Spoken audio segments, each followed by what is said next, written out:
Welcome, everyone. Thank you so much for joining us today as we at the RP Group launch a new statewide survey service for community colleges as an effort to empower and meet colleges' ongoing survey needs for insights into specific groups like students' experiences at your colleges.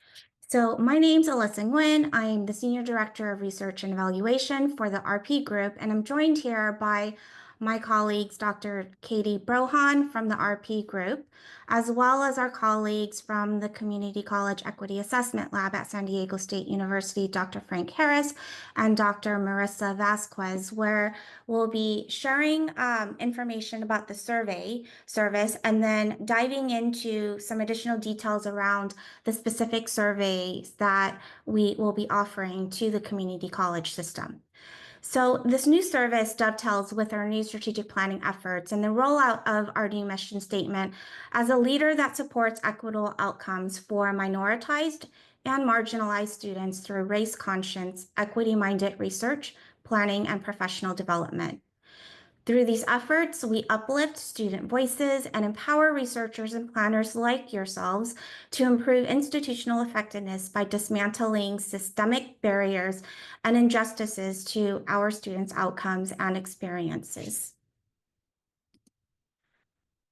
As part of our ongoing efforts to improve institutional effectiveness and facilitate equitable outcomes for students in our system, we've conducted several statewide student surveys to uplift student voices for the purposes of informing core institutional practices and processes such as enrollment management planning through our college attendance surveys, to inform COVID and emergency planning, such as the statewide surveys we administered during the pandemic, and a variety of different transfer-related surveys to better understand the unique experiences our transfer-motivated students have in our system. So in this information session, we'll be sharing more information about this new statewide survey service and the initial set of surveys we will be offering to the field, as well as cost and sign-up information. At the end of this session, we will open it up for questions about the service and any of the surveys that we are initially rolling out. So recognizing the growing need for actionable and community college-centric surveys to support equity and institutional effectiveness efforts, we're expanding our statewide survey services to provide community colleges with flexible and cost-friendly statewide survey options on topics that are of utmost importance for you all and for colleges. So this new service was designed to add capacity for colleges who need survey information but have limited resources, whether it be related to time and/or costs. These services are meant to streamline the survey administration process at your institution and provide colleges the options for adding customized questions that are unique to your specific needs and additional reports based on, again, your unique college's needs and expectations for information. So unlike many other standard higher education surveys that focus largely on university student experiences, the surveys that we'll be providing through this survey service are community college centric and are developed specifically for community colleges based on the community college context. In addition, as we mentioned, there will be customization options, with one being the ability to add up to 3 institution-specific questions to any of the surveys that we will be offering. And finally, knowing just how helpful it is to have within and between college comparisons, engaging in this service means that colleges will have opportunities to have year-to-year trends available to them on the various surveys, as well as regional and statewide comparisons with enough participation in these surveys. So what are the different survey topics we are currently offering? So for this initial rollout of the service, we're prioritizing 2 specific topics that many colleges have voiced as a need within our system. So the first set of surveys are campus climate surveys, which we will have a student version and an employee version. And then the second topic we are offering is a community college student success measure survey. So in the following slides, we will share more details about each of these sets of surveys available. As Alyssa mentioned, we have a brand new campus climate survey. I guess technically it's two surveys, but you'll see that they are very much aligned intentionally. The RP Group's campus climate survey focuses on perceptions, attitudes, experiences, and expectations of individuals and groups on campus, and the quality and extent of the interaction between various groups and individuals within an institution. And we actually piloted the student survey over the past year. It's been a really rigorous process whereby we got a lot of input from stakeholders, piloted it, and then revisited the questions to see, which questions we're tracking together, what we needed to add, what language we needed to change. And so we're feeling really great about these new surveys to measure campus climate, both from the perspective of students as well as the perspective of employees. So it's two different surveys here.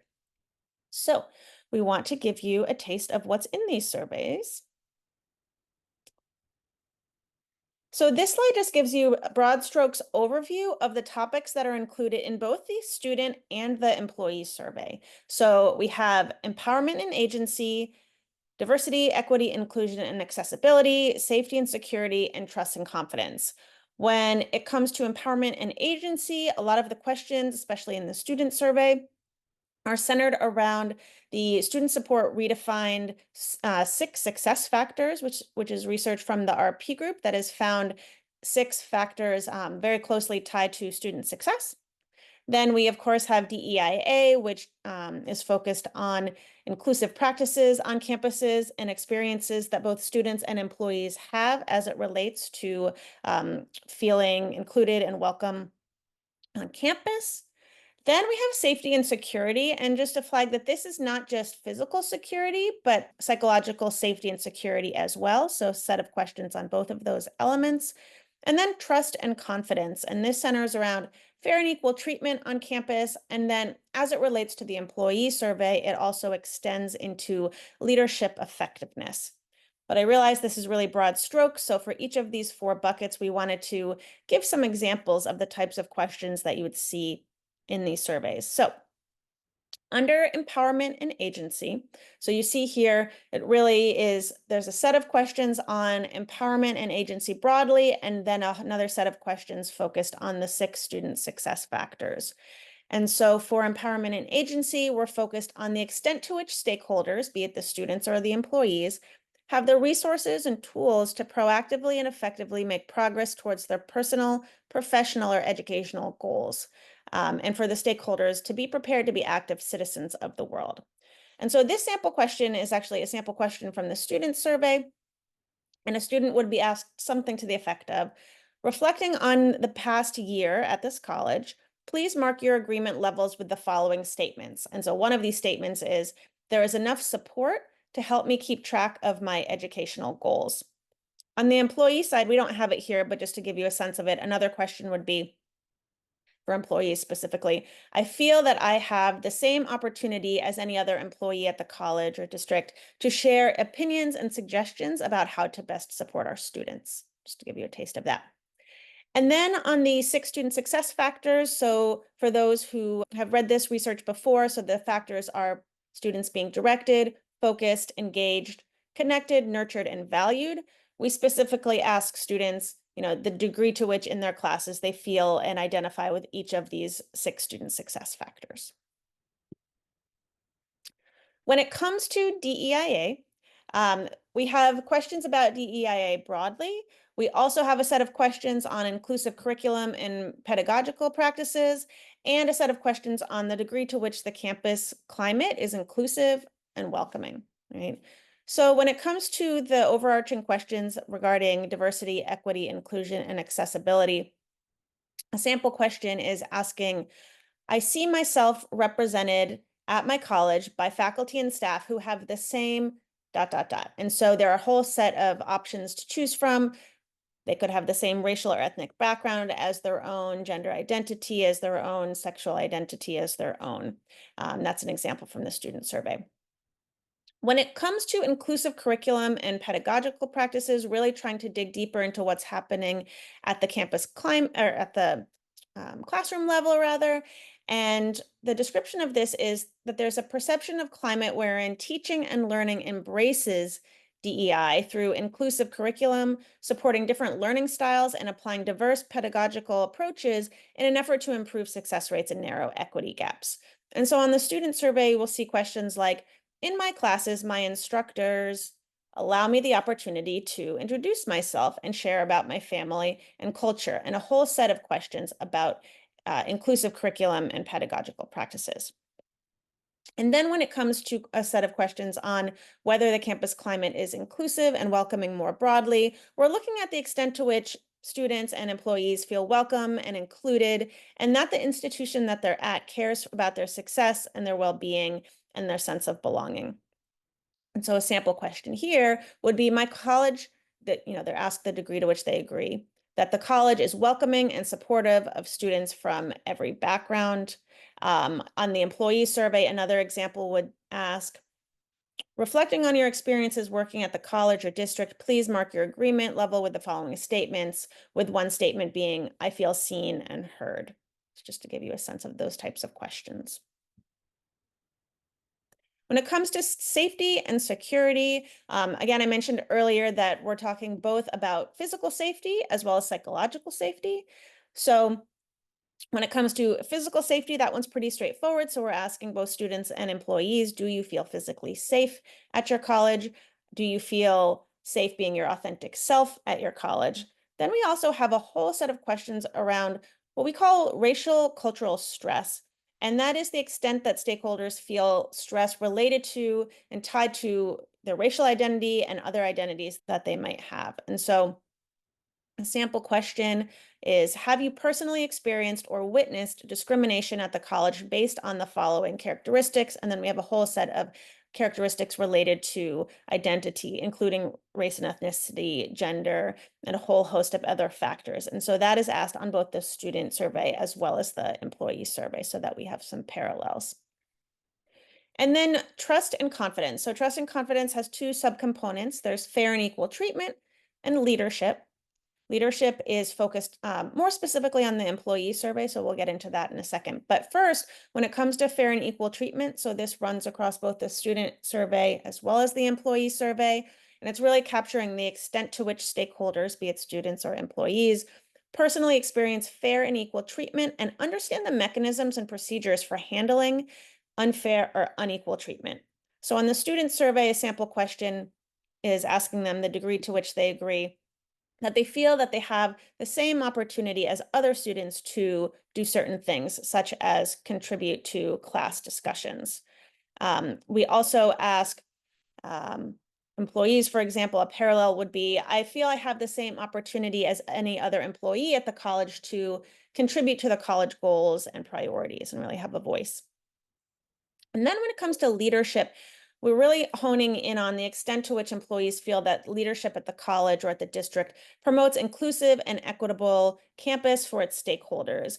Here, we define leadership as the college president, the administration, managers, supervisors. So we have a set of questions that ask the individual, the employee, to share their experiences with different stakeholder groups within the college administration.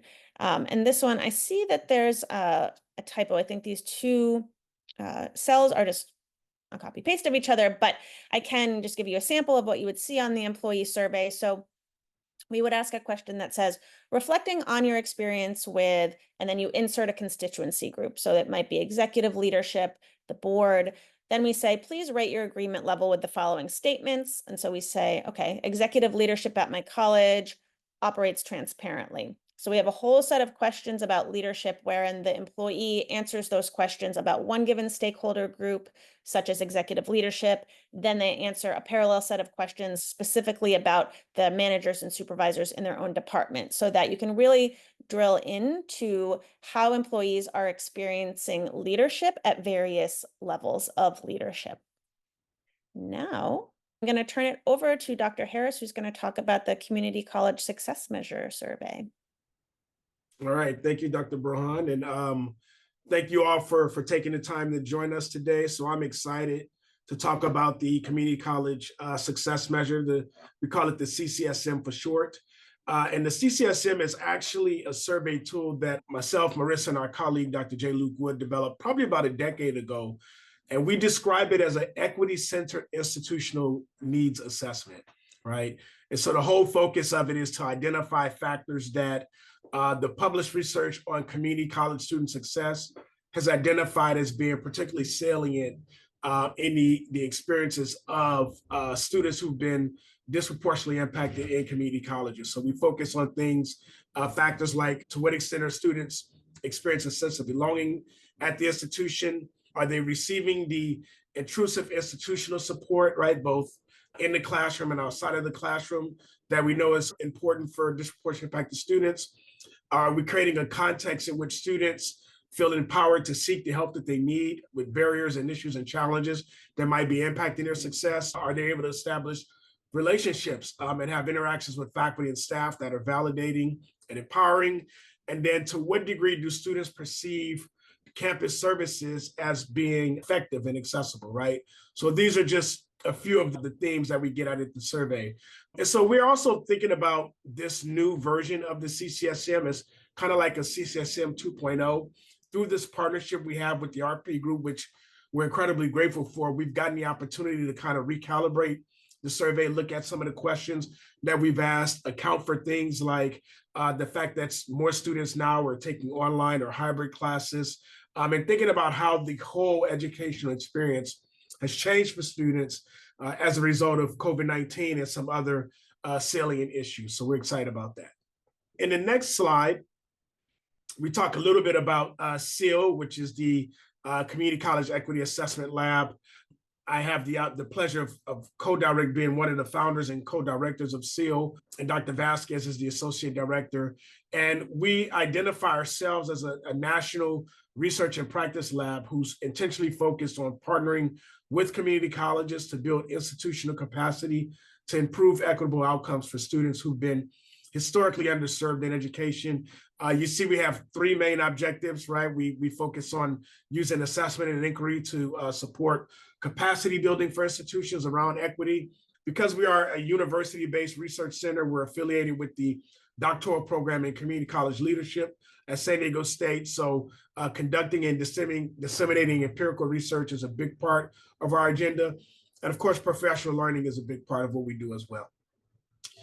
In the next slide, we start to get at some of the domains and some sample questions that are in the CCSM. Again, it's a fairly lengthy survey, and so we can only account for so much of it during our time and our discussion today. But we get at background defining factors, right? So this is where we start to get at asking students what are their salient identities and other demographics. We use this information primarily for disaggregating data, for benchmarking and comparison to other populations and so forth. And so we're asking questions like, how do they describe their racial and ethnic identity? Do they have individuals that are depending on them for financial support, right? So if you know, for example, student parents, community colleges have always enrolled a lot of critical mass of student parents, but we know that they have become more of a population of focus for colleges. So we want to know, to what degree that experience is salient for students. Of course, asking how do they describe their sexual identity, if they're on a varsity athletics team. So if we want to get into how student athletes are experiencing the institution, and then also students' primary educational goals as an example there. And then we have what we call socio-ecological domains, SEO domains. And there are 4 of them in the CCSM. The first we describe as the non-cognitive domain. So again, this is where we're getting at identity constructs and, to what degree do they impact students' sense of identity as learners? The students experience or feel that they have, high self-efficacy with regard to being learners. We're getting at locus of control, perceptions of degree utility, all are non-cognitive factors that the research tells us has an impact on students' experiences, their persistence, and sometimes their success. And so we're getting at things like to what degree they're comfortable asking for help when they need it. Do they have a certain confidence or belief in themselves to be successful? Do they believe that the experience and the degree or the credential that they're pursuing is going to be value added for them? And then what degree do they have intrinsic learning in the thing? Are they intrinsically interested in the things that they learn? Again, these are just some examples. The academic domain gets at, what we describe as your more traditional factors like students' interactions with faculty within the classroom, to what degree are students committed to their programs of study? Are they using academic resources and supports? And so we ask about, are instructors making them feel welcome to ask questions during class? Do they feel a sense of comfort and feel welcome to approach their instructors outside of class? Like, our instructors creating space for students to engage them outside of class, because we know that that also has an impact on students' experiences and success. And then, of course, are they using those core academic services like supplemental instruction, the writing lab, the math lab, things like that that we know tend to be value added for students and their success. The next slide, we get at the remaining two domains, as well as some of the student success outcomes that we try to use as indicators of success. And so the environmental domain, we say that this is a domain that we often have the least control over as educators and as institutions, but it does have an impact on students' experiences. So, this is what we're getting at, are students experiencing food or housing or other basic needs insecurities? Are they stressed with legal concerns, transportation, things like that? And so the reason being, again, sometimes you say, well, we don't have a lot of control over, what's happening in a student's life outside of the campus, which is true in some respects. But we also think it's important to kind of understand to what degree are students experiencing these things, right? Do we have a critical mass of students within certain populations who are disproportionately impacted? For example, that's experiencing stress related to transportation and other things. And if so, does that give us some opportunity for support? Can we do some messaging? Can we help, establish partnerships, or, provide some sort of resources that might be able to support students, who's dealing with that challenge? And then the campus ethos domain is in many ways the exact opposite of the environmental, because these are the factors that institutions often have the most control over. So, it's like, are we creating a campus climate and culture that fosters a sense of belonging? Are we creating the conditions that welcome students' engagement within the institution, both inside of class and outside of class? Do students, are they able to readily identify validating agents, so faculty and staff who are conveying messages of support and belonging and belief in them? And, to what degree do students feel cared about within essential campus services, right? And so you see some of the sample questions there. Do students feel like the services they need are accessible to them? Do they have, again, instructors who regularly let them know that they belong at the institution? And then do they have staff members who communicate similar messages as well? And then finally, we have the student success outcomes. There are mainly 4 that we use for data analysis and sense-making purposes. So we often look at, to what degree are some of the factors that we're measuring in the CCSM, to what degree do they have an impact, or I should say a significant impact on the credits earned, students' grade point averages, their semester to semester persistence, and for students who are in a transfer directed pathway, to what degree do these experiences have an impact on their readiness to transfer? And I think from there, I pass it back to Alyssa, right? Awesome. Yes, thank you, Dr. Harris. So now that we've sort of shared some additional details around the specific surveys that we will be offering, we wanted to share that the intent for these services is that colleges are collecting information on topics that will meet its local needs. And all of these surveys are being offered in an inclusive manner, whereby colleges can sign up for one or all of the surveys available. So similar to past statewide survey efforts, by signing up for any one of these surveys, colleges will get what we call a base service package for one set fee that includes up to 3 custom questions embedded in the survey, any of the surveys that you sign up for, a unique survey link for the college to use, and an invitation message template to customize the invitations and reminders for the respondents. We'll also be including a unique link to a live standard report with real-time access to the aggregated results of the survey. a unitary data file, and an associated codebook so that colleges can conduct their own local analyses with the administrative survey data. And then where available, any statewide comparison figures for the same survey. So to implement an equitable pricing model, we've structured the costs for the base services based on actual student FTES, that is the combined credit and non-credit FTES for an institution, plus college's RP membership status. So you'll see here the cost difference for members versus non-members is a 25% cost difference, with the cost ranging from $4,000 for one survey if you're an institution serving 5,000 or less FTES and you're an RP group member, all the way up to $10,000 for non-RP group members for single institutions serving more than 15,000 FTES. That is, again, combined credit and non-credit FTES. And the cost is depending on the size of the institution. As a note, this base cost structure is for a single institution. So for multi-college districts who would be interested in participating as a whole, please reach out to us after this webinar via email, and we can discuss the pricing options that we have for multi-college districts who are interested in signing up for any one of these surveys. We understand that oftentimes additional analyses and support are needed to help make sense and use the survey results to support local action and planning. So with this understanding, the Community College Survey Solution Service also includes options for what we call service add-ons based on each college's and district's unique needs. So some of the examples of the service add-ons we could provide include custom reports with more in-depth analyses with various types of comparisons and disaggregations of the survey. We could also complement the survey results by facilitating follow-up focus group sessions and our interviews with the respondents from the focus populations. And if your college finds presentations helpful, we could also provide formal presentations of the survey results and facilitate discussion of the findings to promote action locally if that might be helpful for your institution.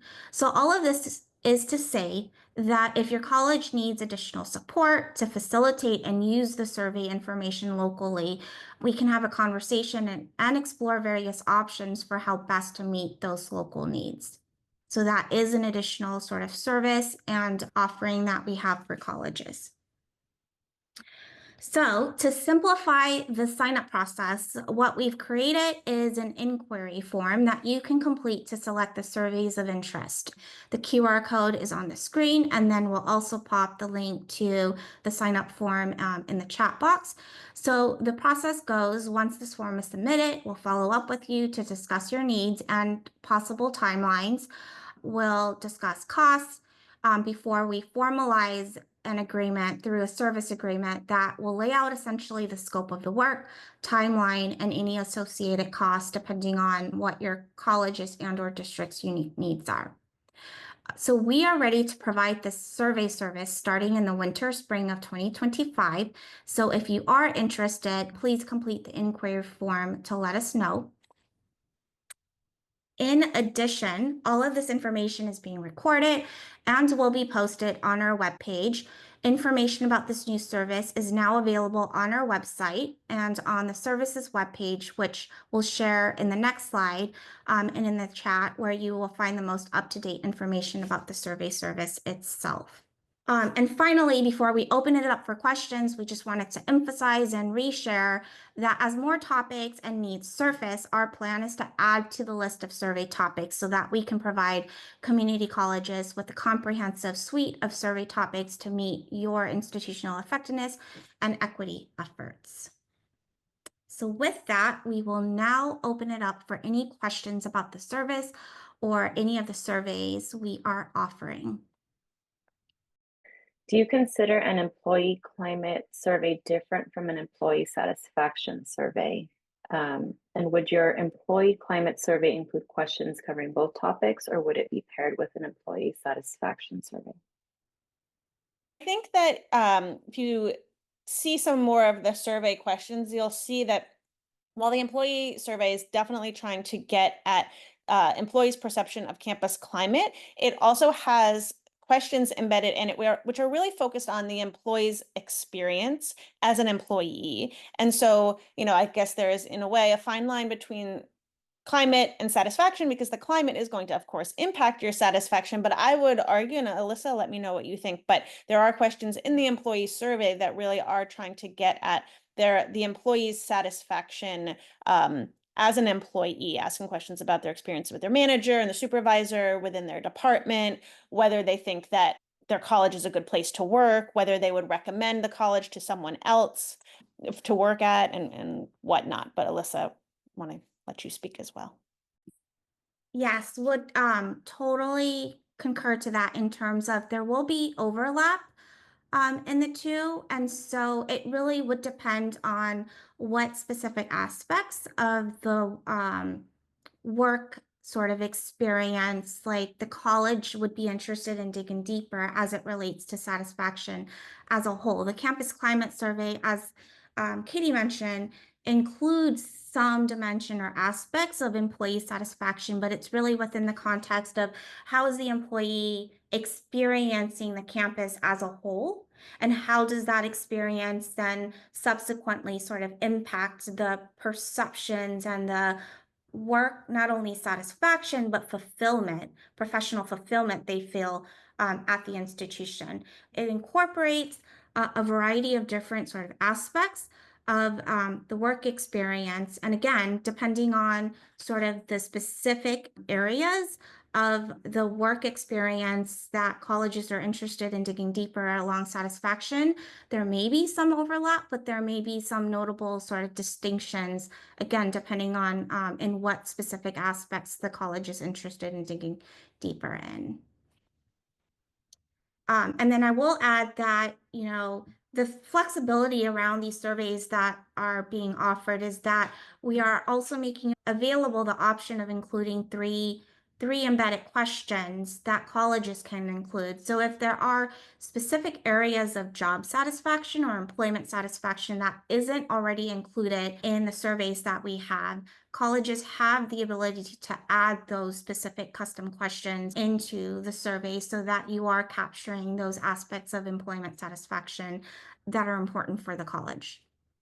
There's a lot of questions about cost, is what I'm seeing, and pricing.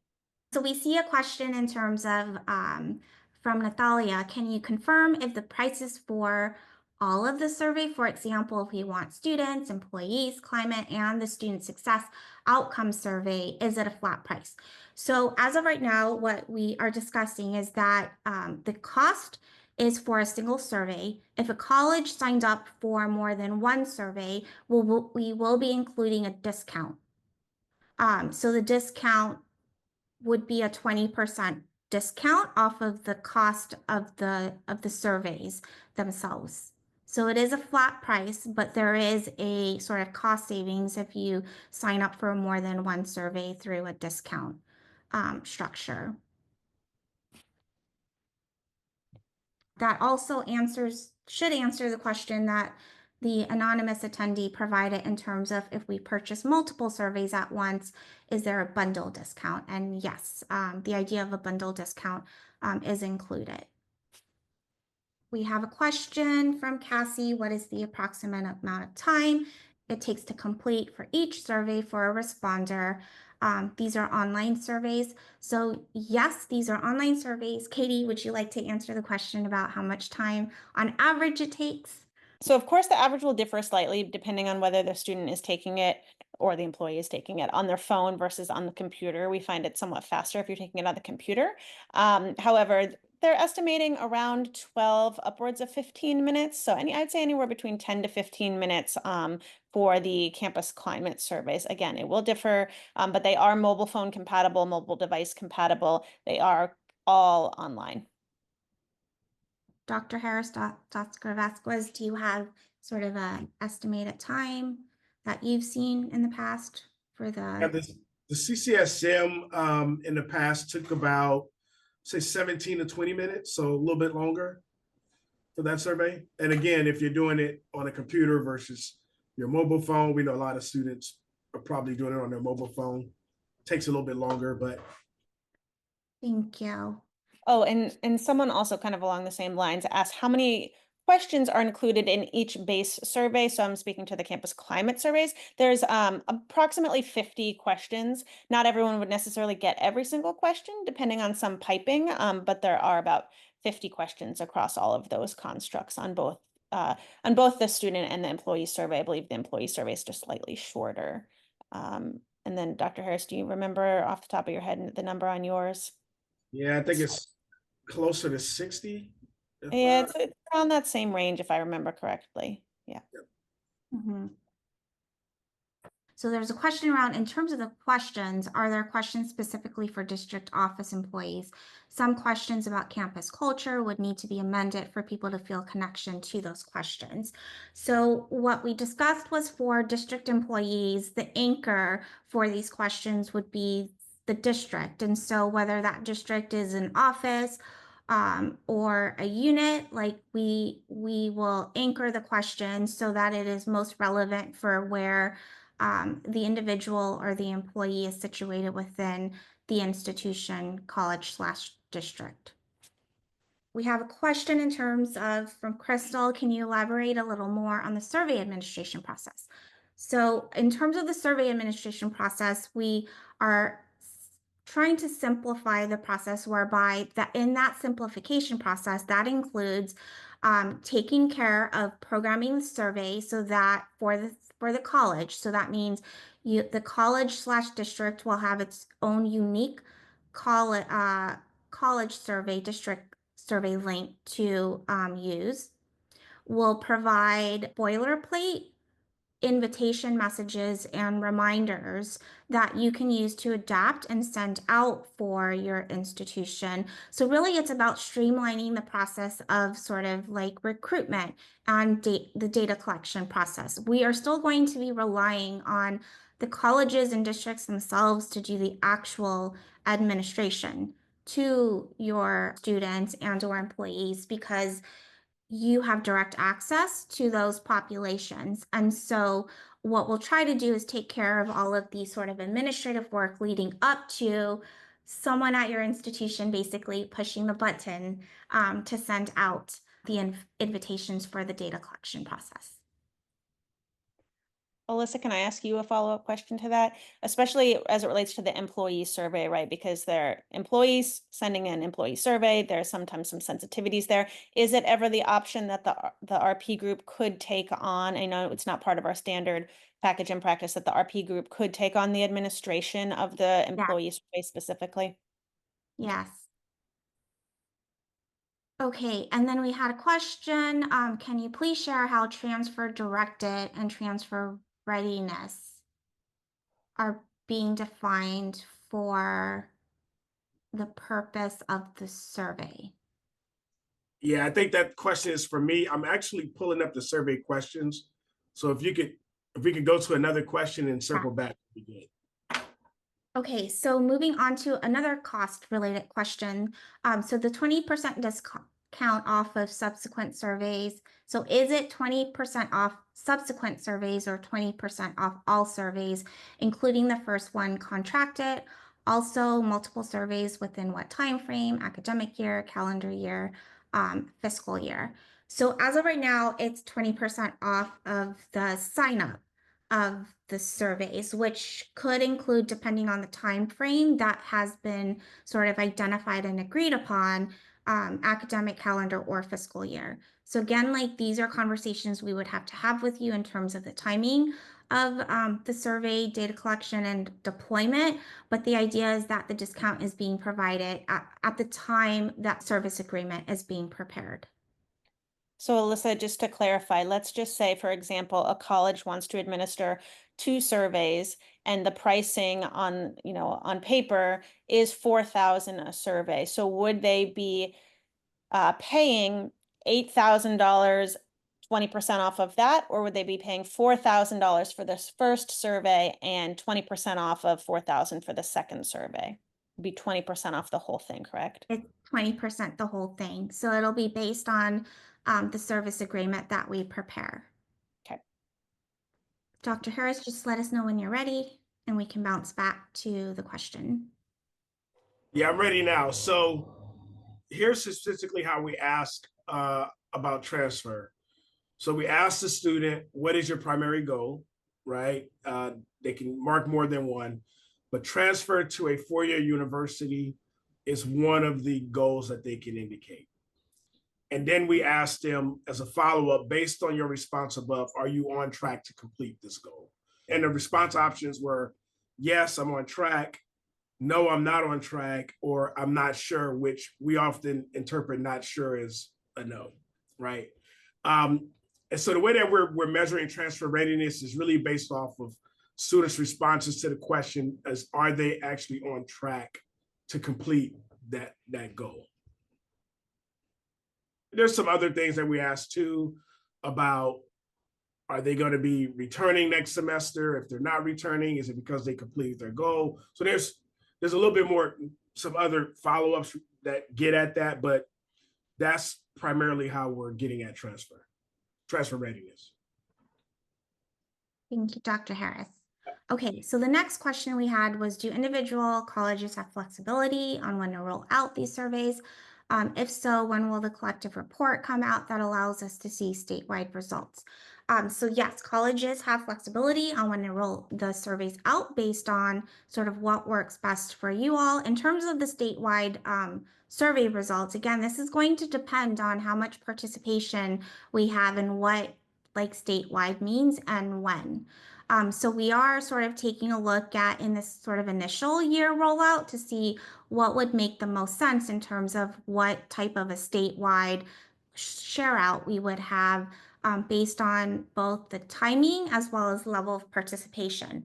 So our intent is for any one of these surveys to provide an aggregate level report that provides a sort of summary of all of the colleges that have participated with information, of course, about how many colleges participated in the survey and what this aggregated figure represents and means.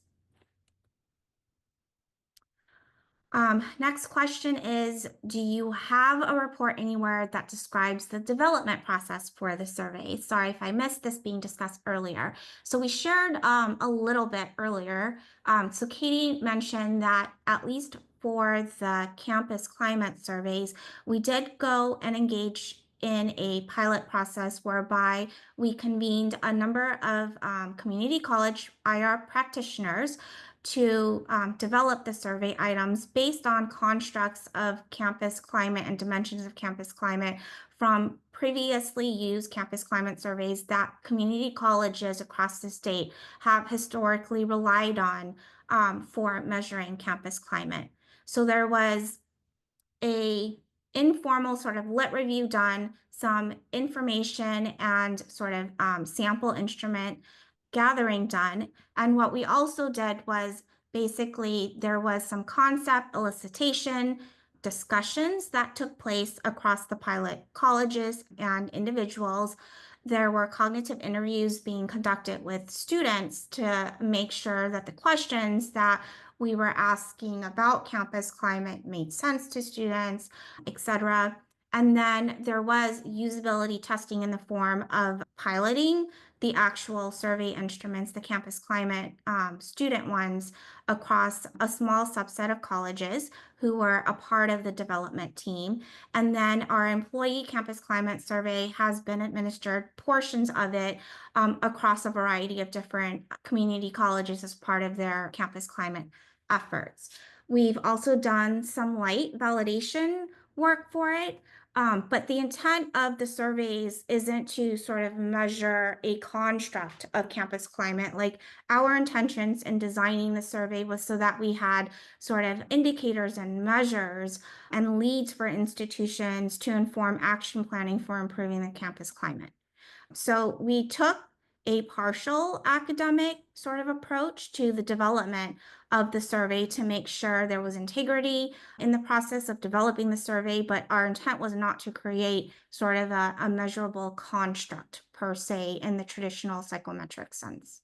For the CCSM, we followed a very similar process. Now, I do want to remind everyone, we did this about a decade ago. right? And we're now in the process of rolling out this 2.0 version. So we've published some validation studies a while back that kind of talks about and validates, the constructs and, the psychometrics and things like that. We're likely going to have to continue to do that with this new version of the survey as well. But we've done, a lot of work in the past on that.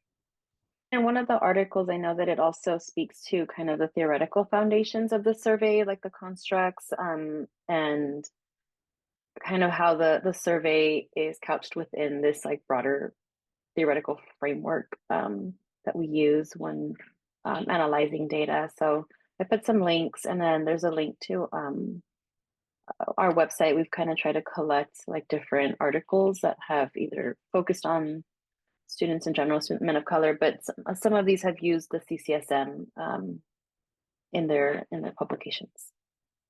There's a question that's asking whether there are any open-ended questions on the campus climate survey, the student or employee, or whether they're all closed-ended.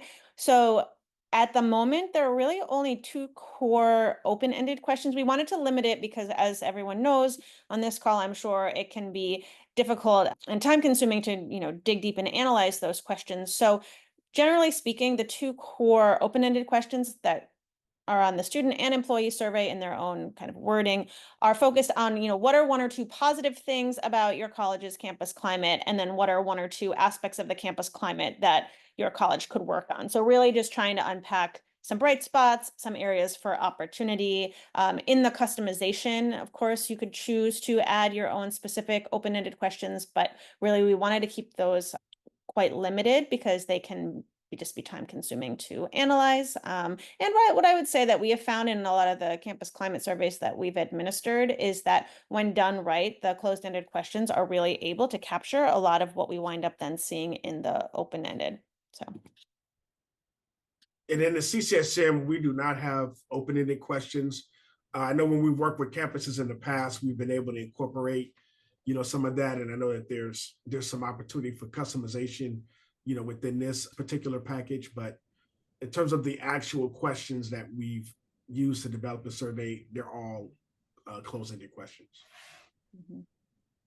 So there's a question about, do you provide any data comparisons to other colleges and districts?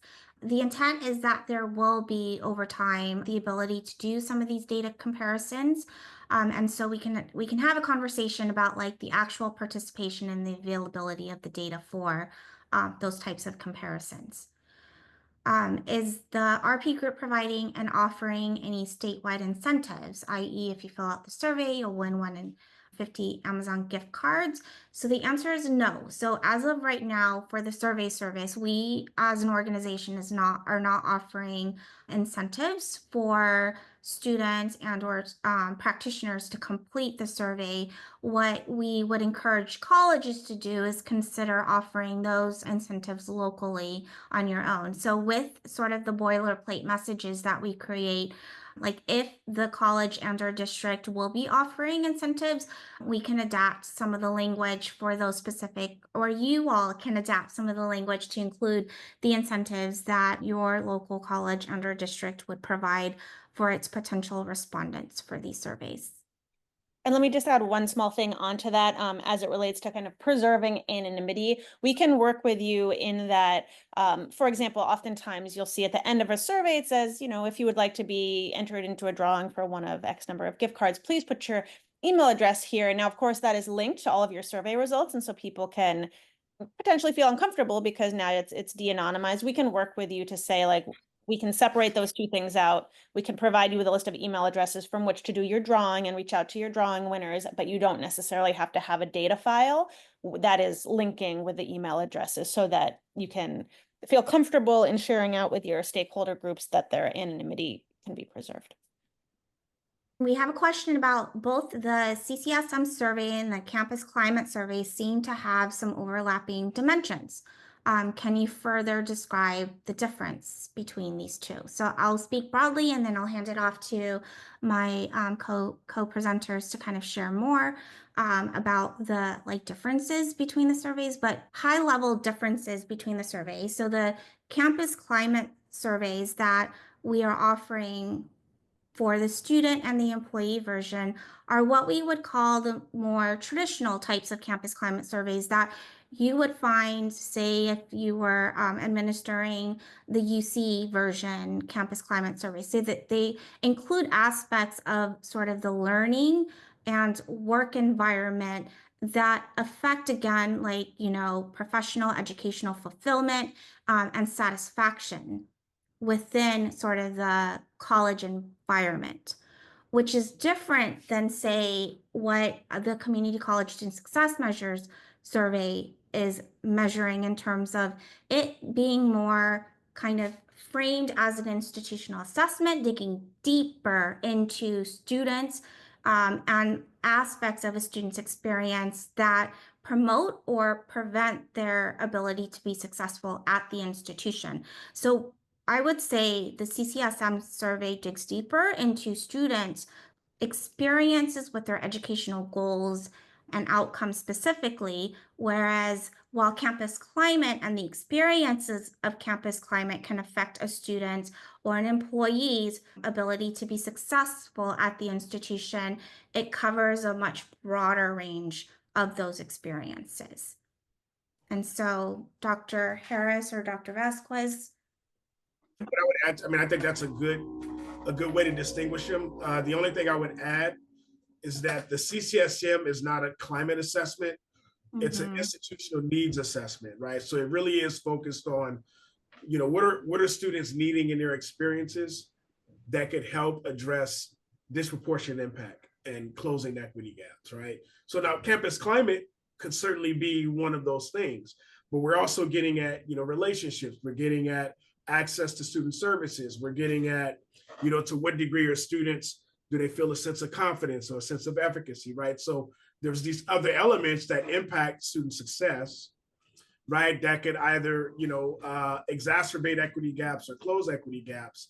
So we're not intentionally focused on the climate of an institution per se. Not that that's not important. It's just not the focus of what we're trying to measure. Can I add one other thing as well? So Dr. Vasquez just reminded me, the initial CCSM was focused on the experiences of men of color. And so some of those validation studies that we shared, you're going to see, hey, this is a validation of the CCSM, which was focused on men of color. What we ended up doing is, after a couple of years of that, we expanded the survey to account for a broader range of experiences beyond men of color. So there's still a few masculine and gender related constructs that you'll see in the survey, but only maybe five or so questions out of the 60 that we asked are focused specifically on the experiences of men of color. So it is an assessment that's focused on all students, regardless of how they identify with regard to gender. So I didn't want to say that real fast. Apologies for that. Thank you. And then we have another question about, are the campus climate surveys similar to the NACCC, the National Assessment of Collegiate Campus Climate surveys? So similar to the CCSM survey, these campus climate surveys have some overlap, but they are distinct.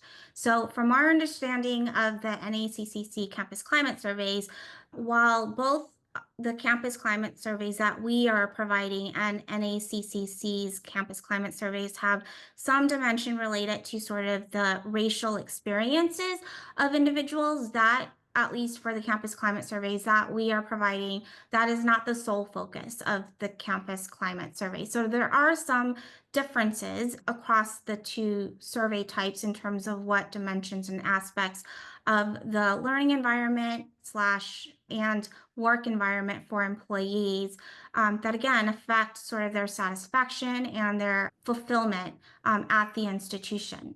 I know that we're not necessarily calling them campus climate surveys, but I feel that in the CCSM, some of the questions are getting to, what Dr. Harris had mentioned about, it's a needs assessment, but it's also a good way to kind of assess, what can we doing to address the way our students are experiencing the campus, right? So, I mean, I know that sounds like kind of campus climate-y, but I think, a question and similar that we tend to get is, how is this survey similar or different to the community college CCSE, the student engagement surveys, right? And so there's another question down below about, if robust results are achieved with the campus climate survey, can results impact the research agenda for the RP group?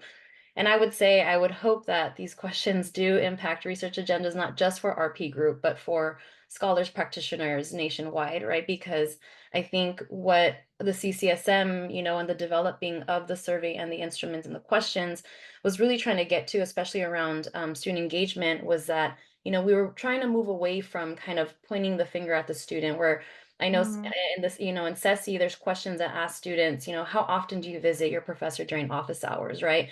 As a way to measure students' engagement with faculty.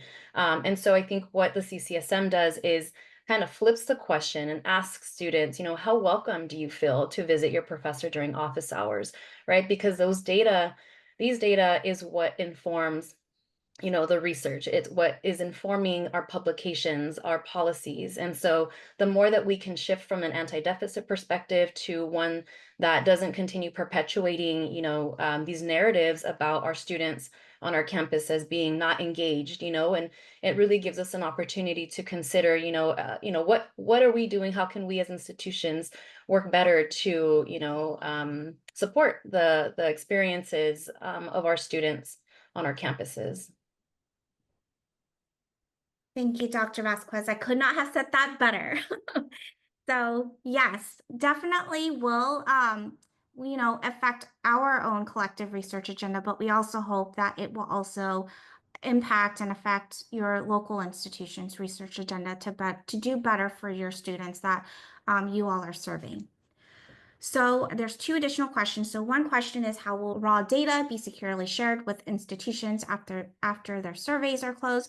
So we use what is called a secure file transfer protocol site that uses like industry standard encryption methods for downloading and uploading information. So we will be utilizing that process to provide the survey results back to institutions through the SFTP site that we have available. And what that entails is we will provide you information about the host name, your potential, you can use whatever FTP, which is a file transfer protocol, server product of your choice. Basically, you just log into the site by putting in our host name, and then we will provide you all with a username and password where colleges will then have access to their own college folder where they can access the unitary data and securely download the data files. Again, we use files.com for our SFTP needs, and it uses the highest industry standards for data security and encryption. Thank you again all so much for taking your time and joining us today as we roll out and share the statewide survey service, as well as the survey topics that are going to be available to all colleges. Thank you again. Thank you, everyone.